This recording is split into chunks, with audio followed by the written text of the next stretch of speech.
We'll ask you to do a reading from something if you have time left. I don't know. I have a thing that I love to do with this, which is to read the first paragraph and the last line of one of the stories. And so we can do that. Great. It'll be extremely short. But so I need a volunteer for this, though.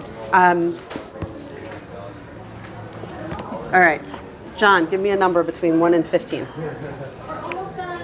12. 12? 12. All right, so we're going to go to the 12th story in the book, and I'm going to read you the first paragraph or two, and we'll read the first 3 paragraphs and then the last line. So this is chapter 15, this 12th story, The Three Kings.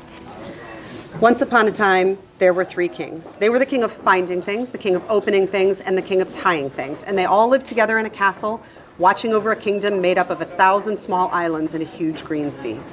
The 3 kings spent part of every year out on a journey, visiting the islands of their country, which were spread too far across the green sea for telegraph cables, visiting their people in the neighboring lands, and sometimes finding new islands and new people and introducing themselves, and setting up alliances and trade treaties and embassies and that sort of thing.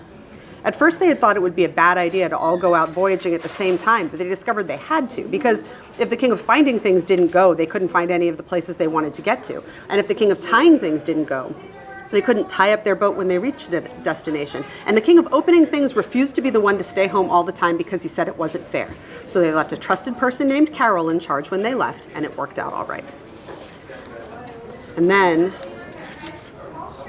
the last paragraph is, from then on, the knave of taking things stayed home safely the way she was supposed to, because she knew if she did, then one day, when she was grown up enough and when she had earned it, she might get to go on journeys with the kings too. But since she had learned her lesson and changed her ways and didn't take things anymore, she wasn't called by her old villain's name. Instead, she was known after that as the knave of building castles of cards, because that's what she did while she waited for her brothers and sister to come back and tell her their tales. All